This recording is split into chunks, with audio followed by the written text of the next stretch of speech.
क्या आपने कभी सोचा है कि स्त्री और पुरुष के बीच का आकर्षण और गहराई केवल शारीरिक नहीं, बल्कि ऊर्जा और चेतना का खेल है? कैसे स्त्री और पुरुष का मिलन एक आध्यात्मिक वर्तुल बना सकता है, जहां ऊर्जा घूमती है और प्रेमी प्रेमिका एक दूसरे में विलीन हो जाते हैं? दोस्तों, इस वीडियो में हम आपको बताएंगे ओशो द्वारा बताए गए उस गुप्त रहस्य के बारे में कि कैसे स्त्री के स्तन और पुरुष की ऊर्जा केंद्रितता ध्यान का आधार बन सकते हैं, और यह आपको गहन आनंद और आत्मिक संतुलन तक ले जा सकता है। अगर आप इन रहस्यों को जानना चाहते हैं और अपनी चेतना को नई ऊंचाइयों तक ले जाना चाहते हैं, तो इस वीडियो को अंत तक देखें। यह आपके जीवन और रिश्तों में गहरा बदलाव ला सकता है। दोस्तों, यदि आपने इस वीडियो का पहला भाग नहीं देखा है, तो उसे भी जरूर देखिएगा। लिंक आपको ऊपर आई बटन में मिल जाएगी और डिस्क्रिप्शन में भी। इससे आपको दूसरा भाग समझने में आसानी होगी। तो दोस्तों, ओशो बताते हैं, अनुभव करो कि सृजन के सूक्ष्म गुण तुम्हारे स्तनों को परिव्याप्त कर रहे हैं और कोमल समानुरूप धारण कर रहे हैं। स्तनों पर चित्त को एकाग्र करो, उनके साथ एक हो जाओ, बाकी पूरे शरीर को भूल जाओ। अपनी पूरी चेतना को स्तनों पर ले जाओ और कई घटनाएं तुम्हारे साथ घटेंगी। यदि तुम ऐसा कर सको, यदि पूरी तरह से स्तनों पर अपने होश को केंद्रित कर सको, तो सारा शरीर भारमुक्त हो जाएगा और एक गहन माधुर्य तुम्हें घेर लेगा। माधुर्य का एक गहन भाव तुम्हारे बाहर, भीतर, ऊपर, नीचे सब ओर स्पंदित होगा। जो भी विधियां विकसित की गई हैं, वे कमोबेश पुरुष द्वारा ही विकसित की गई हैं। इसलिए उनमें ऐसे ही केंद्रों का उल्लेख है जो पुरुष के लिए सरल होते हैं। जहां तक मैं जानता हूं, केवल शिव ने ही कुछ ऐसी विधियां दी हैं जो आधारभूत रूप से स्त्रियों के लिए हैं। इस विधि को कोई पुरुष नहीं कर सकता। वास्तव में यदि कोई पुरुष अपने स्तनों पर चित्त को एकाग्र करने लगे, तो वह बेचैन हो जाएगा। करके देखो, 5 मिनट में ही तुम्हारा पसीना बहने लगेगा। तुम बेचैन हो जाओगे, क्योंकि पुरुष के स्तन आरणात्मक हैं। वे तुम्हें नकारात्मकता ही देंगे। तुम्हें बेचैनी और दुविधा होगी, जैसे शरीर में कुछ गड़बड़, कुछ अस्वस्थता, कुछ बीमारी हो गई हो। लेकिन स्त्री के स्तन धनात्मक हैं। यदि स्त्रियां स्तनों के पास चित्त को एकाग्र करें, तो वे अत्यंत आह्लादित, अत्यंत आनंदित अनुभव करेंगी। एक माधुर्य उनके पूरे प्राणों पर परिव्याप्त हो जाएगा और शरीर गुरुत्वाकर्षण खो देगा। वे हल्की महसूस करेंगी, जैसे कि उड़ सकती हों, और इस एकाग्रता के साथ बहुत से परिवर्तन होंगे। तुम अधिक मातृत्वमय हो जाओगी। भले ही तुम मां न हो, लेकिन तुम अधिक मातृत्वमय हो जाओगी। हर किसी से तुम्हारा संबंध ममता का हो जाएगा। अधिक करुणा घटेगी, अधिक प्रेम घटित होगा।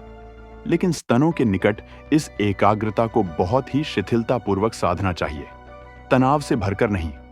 उसके लिए यदि तुम तनाव से भर जाओ, तो तुम्हारे और स्तनों के बीच में एक विभाजन हो जाएगा।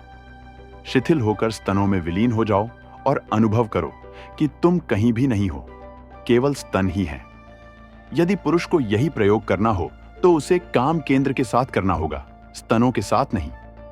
इसीलिए हर कुंडलिनी योग में पहले चक्र का महत्व है। पुरुष को जननेंद्रिय की जड़ पर चित्त को एकाग्र करना पड़ेगा।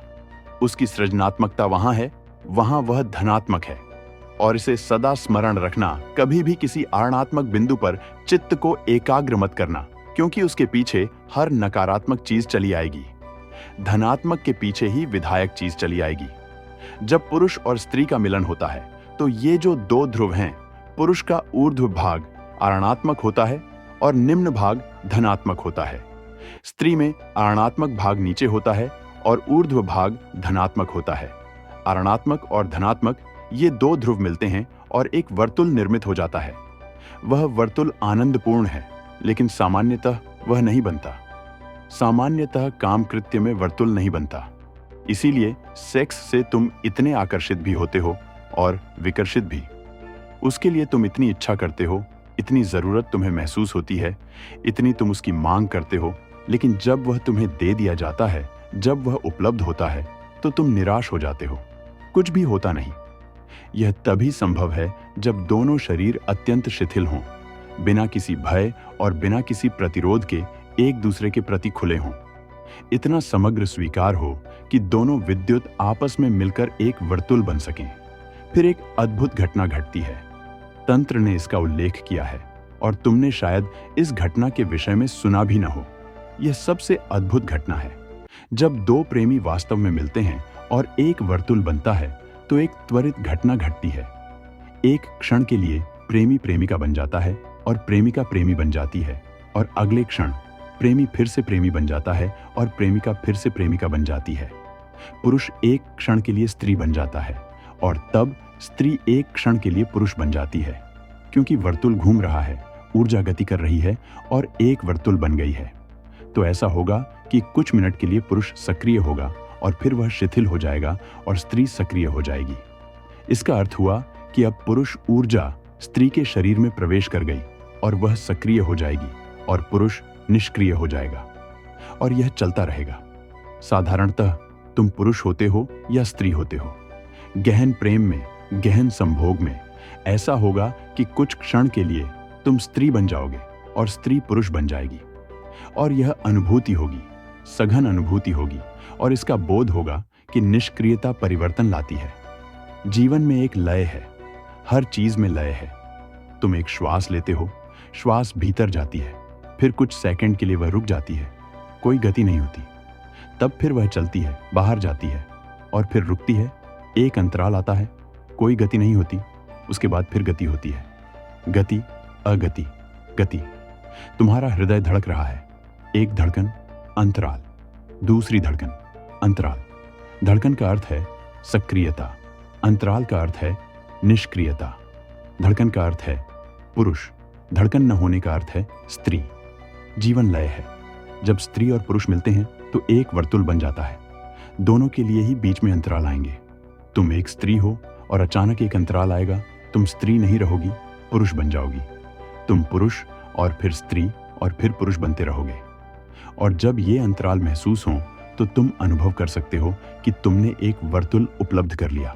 दोस्तों, किसी भी ध्यान विधि या प्रयोग को शुरू करने से पहले यह जरूरी है कि आप अपने गुरुजनों से मार्गदर्शन लें या ओशो की संस्था में जाकर वहां के विशेषज्ञों से पूरी जानकारी प्राप्त करें, क्योंकि अधूरा ज्ञान कई बार नुकसानदायक हो सकता है। यह दुर्लभ ज्ञान हर किसी तक पहुंचना चाहिए, इसलिए वीडियो को अधिक से अधिक शेयर करें और इस अमूल्य संदेश को फैलाने में हमारी मदद करें। आपका समय और सहयोग के लिए दिल से धन्यवाद।